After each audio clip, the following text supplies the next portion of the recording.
Hey, welcome to Watch Candy. I am so glad you're here. This is a very, very special episode because not only do I get to talk about a watch that is super awesome, I get to talk about a watch that doesn't yet exist. So what do I mean by reviewing a watch that doesn't exist? I have to have something on my wrist, right? Well, I was at a local watch meetup. I was approached by a really nice guy who is in fact starting his own watch company, his own business, and he brought his watches to the meetup for all of us to kind of look at and handle and just kind of give feedback on. And I knew the second I got my hands on this watch, I had to have it on the channel because it is so cool. So I've been borrowing this prototype model for about a week now, I want to say, just getting a feel for it and ultimately collecting my thoughts so I can pass this experience on to you guys.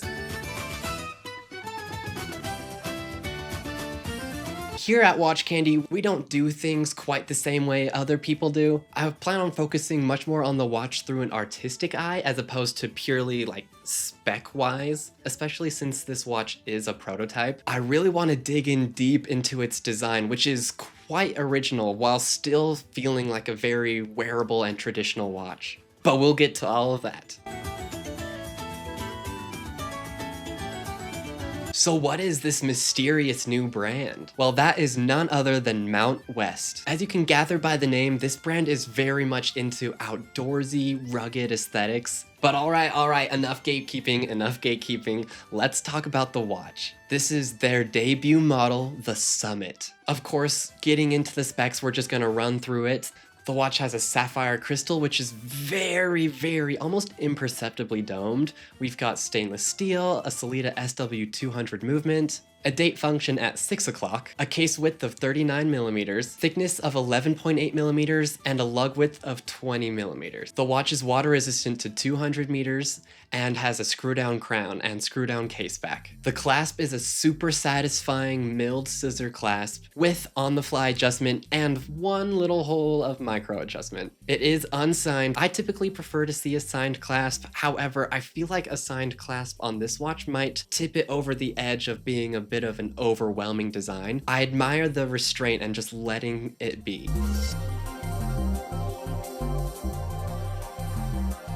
So to me, what is immediately striking about this watch before anything else is the case design. You've got an explosive array of facets and finishing. The side profile of the case was inspired by Christopher Ward. Each lug features 5 or 6 different facets, with brushed areas and polished areas, coming back with more brushed and polished areas, just all combining into a fine singular point on each side. But the fun doesn't stop there because this watch has an incredible bracelet too. You have that classic 3-piece silhouette. You can see there's chamfers along every surface that are polished as opposed to the top of the link, which is brushed, creating one of the most beautiful wrist rolls I've ever experienced. On a tool watch, no less. But what really make the case and bracelet fit so seamlessly together are those custom end links.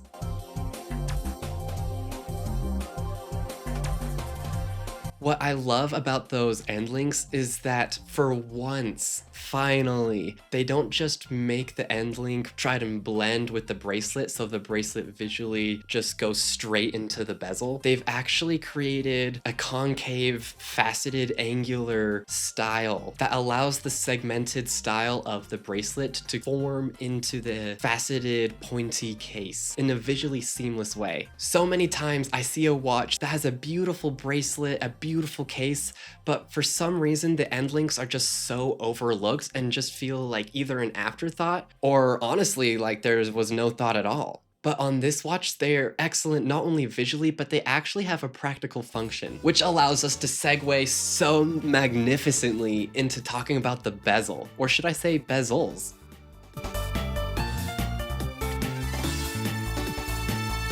That's right, this watch has not one, but 2 separately ratcheting bezels. The purpose of this concave end link design is so you can comfortably grip the bezel and twist it without jamming your fingers into the case. And let me tell you, that experience just feels so smooth and fluid. The bezel does have the tiniest bit of overhang due to its pointed grip, and that's so you can grip the bezel easier as you turn it, which despite the awesome case design that I love so much, the bezel is undeniably the star of this show. The bezel is where the identity of Mount West really comes to its own. Simply twist the bezels to the left, and you'll see both bezels move in unison with each other, in the way a traditional bezel would. But the fun really starts when you switch things up and move the bezel to the right, which as you can see leaves that inner bezel behind and allows you to use the outer bezel for either a separate function or to help with one of the many functions a bezel like this has. And to both the knowledge of me and the founder of this brand, something like this has never been done before. For instance, you can use this bezel as an increment timer. So say you've got something on the stove that needs to be cooking on one side for 10 minutes, then flipped over and cooked on the other side for another 10 minutes. Well, all you gotta do is twist the bezel to the left until the inner bezel lines up with the minute hand. Then twist the bezel back to the right until the pointer on the top bezel aligns with the 10-minute increment. Then you check on it as you would a dive watch, and once the timer runs out, simply twist the bezel to the left until the timer resets and you've got another 10 minutes going. Another thing that I really like about this is the ability to easily set custom time increments. You can use the inner bezel as your starting point and the outer bezel as your ending point, effectively being able to set a timer for any amount of time within an hour. But don't worry, if you're a little confused, they do give you a pretty cool cheat sheet talking about all sorts of different uses for that, which is super handy.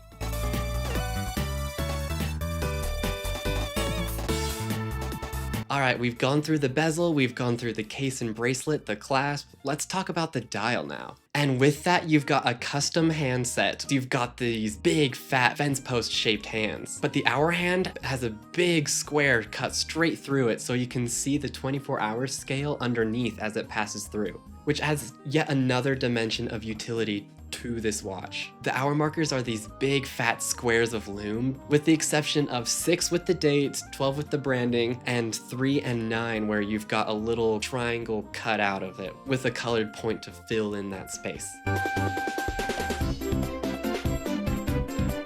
As you can see, I've got this watch in a black and red color combination, which is named Obsidian, but they are also releasing a few different other variations as well. For instance, in addition to the Obsidian, you've got the Tree Line, which is green, the Abyss, which is blue, and Snowfall, which is a fully loomed dial.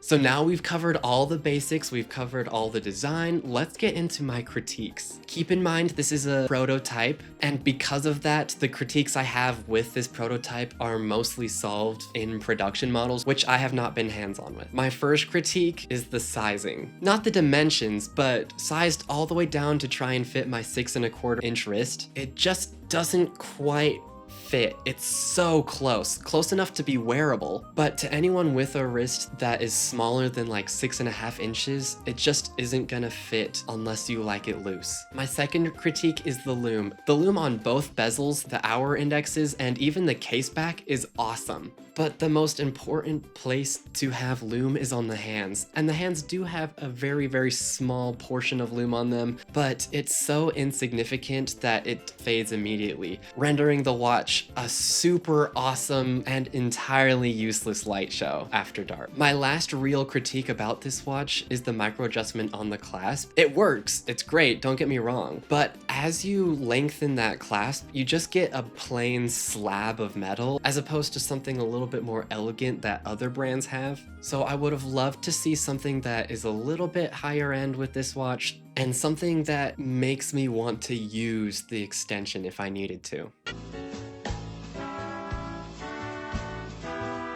Thankfully, I've been told that the production models are going to fix all of my critiques and more.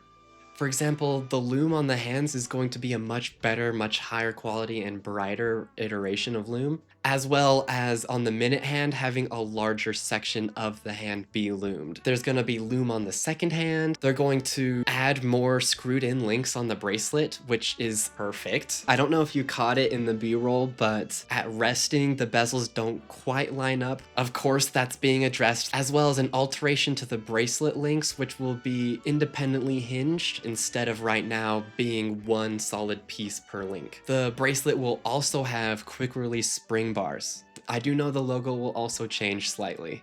All of those things put together entirely erase any of my critiques, so we'll just have to wait till we get hands-on with the production models and see how they turn out.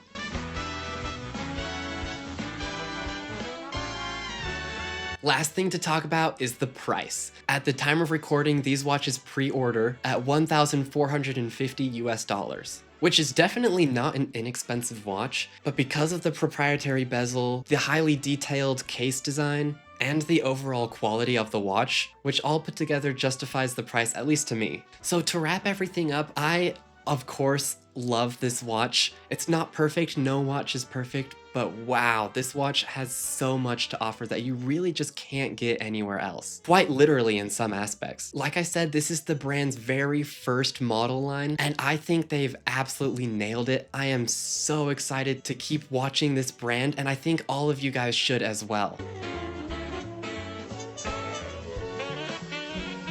So that's it. Thank you so much for tuning into this episode of Watch Candy. I've been so excited to make this. It's a little bit of a dream come true, just because this is the first time on the channel I've not only had a brand come to me wanting me to feature their watches on my channel, there's not many people who get to handle a prototype like this. I want to say for the record that I have not been incentivized to say anything I've said. This video is not sponsored in any way. Subscribe, join Watch Candy. I can't wait to see you in the next episode, and keep a good eye out for Mount West watches.